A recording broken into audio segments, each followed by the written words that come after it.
السلام عليكم ورحمة الله وبركاته. This is Sahra Siraad. waa walaashiin Muna iyo mar kale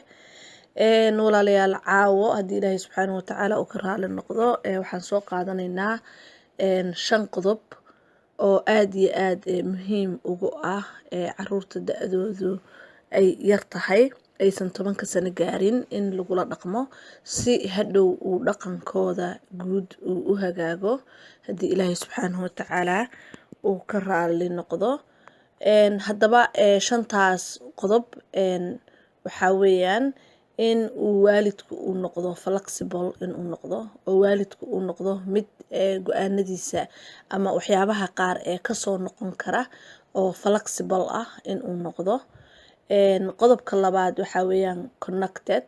oo ah in waalidkii iyo ilmihii mar walbo ay leeyihiin xiriir wada jira oo labada dhinac ah oo isku dhagan in ay leeyihiin.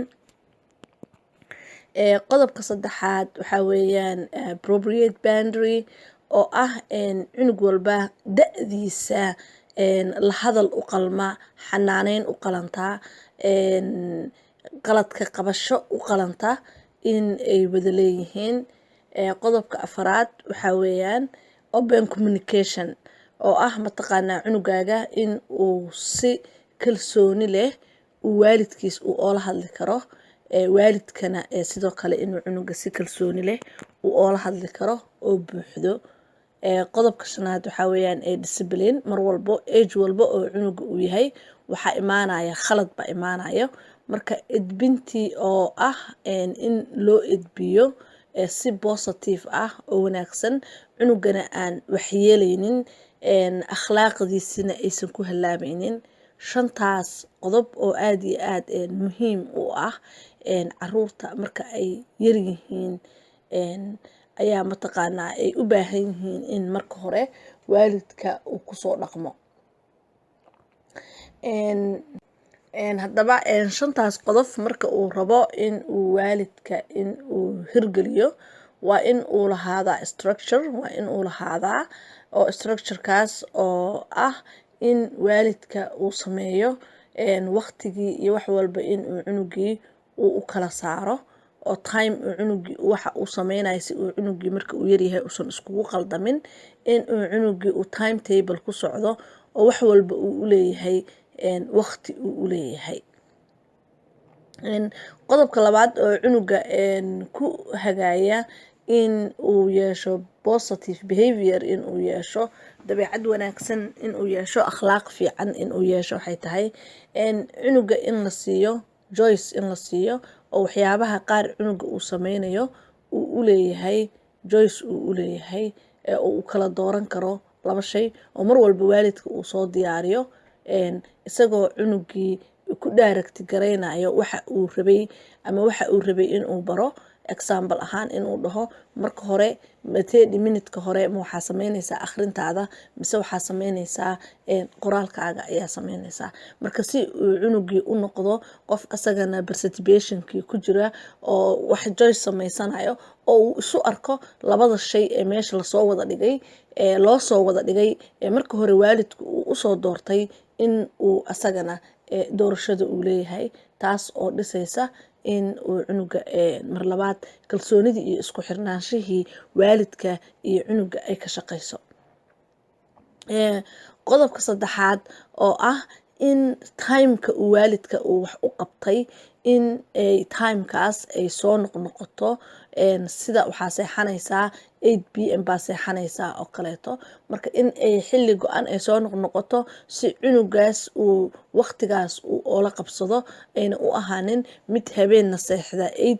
maalinna seexda 9 maalinna homework sameeya 4 o'clock maalinna sameeya 3 o'clock si uusan u noqonin. waa in uu helaa waqti uu ku xisaabtami karo inta uu yaryahay, waa inuu waqtiga uu u kala saarnaadaa oo waqtigii uu xisaabtankaas uu kala jiraa. marka cunugii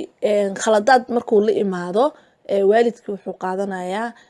in uu sameeyo cunugii in uu ka qaado sida shayaasha uu jecel yahay oo kaleeto, ama haddii uu ku xadgudbayo cayaaridda video gameka waa fiirsashada telefishinka ama tv-ga fiirsashadeeda hadduu ku xadgudbayo mar walba cunuga si uusan oola qabsanin waa in uu lahaadaa xaddi go-an oo yar waa in uu lahaadaa tv-gii ugu yaraan waa inuu lahaadaa 30 minute waxyaabaha kale uu ku ciyaarayo saasoo kaleeto asagana waa inuu lahaadaa waqti cadidan oo waqtigaas marka uu cadidan yahay haddii uu waxyaabahan kale uu kasoo bixi waayo haddaba waxaa bosishinkiisii la gelinayaa waqtigii asaga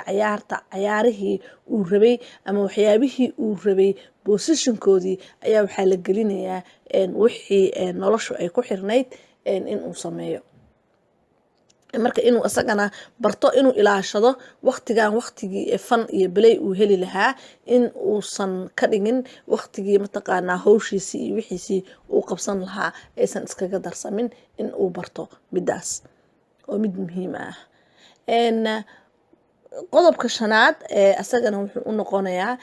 positive in mataqaanaa cunugii mar walbo lagu hagaajiyo oo xataa waxyaabaha uu ku ciyaarayo loo sameeyo wax caafimaadkiisa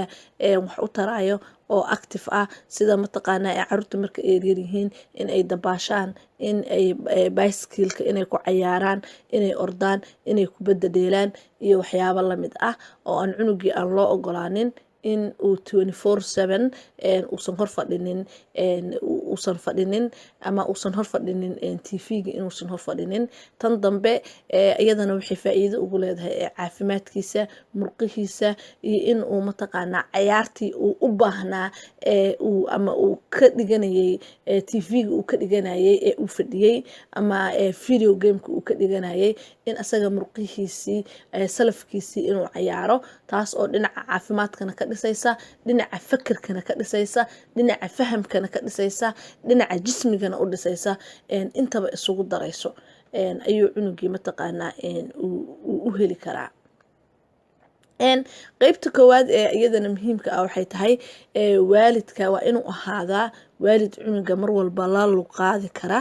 oo cunuga meesha uu marayo bosishinka uu marayo haddii cunugaaga uu gurguuranayo waa in aa mataqaanaa aad bosishin u dhow oo isaga mataqaanaa attentionkiisa soo jeedinaya waa inaa u imaataa oo qaabka aa oola hadli lahayd waa ina adiga asagii aa usoo fariisataa ama aa isu soo dhaweysaa ama indhahaaga aa indhihiisa aa usoo dhaweysaa si uu cunugaas uu u arko full attention ruuxa aa la hadlaysid in uu asaga yahay haddaba sawirada kale meesha noo saaran ah waalidka jaraanjarada koraya ama waalidka jaraanjarada kasoo degaya taasna macnaheedu waxa weeyaan mar walba in uu waalidku ka horeeyo oo waalidku uu cunuga uu wado oo waalidku uu cunuga uu hogaamiyo laakiin ayna dhinaca kala noqonin cunugu inuusan waalidka hogaaminin. السلام عليكم ورحمة الله وبركاته.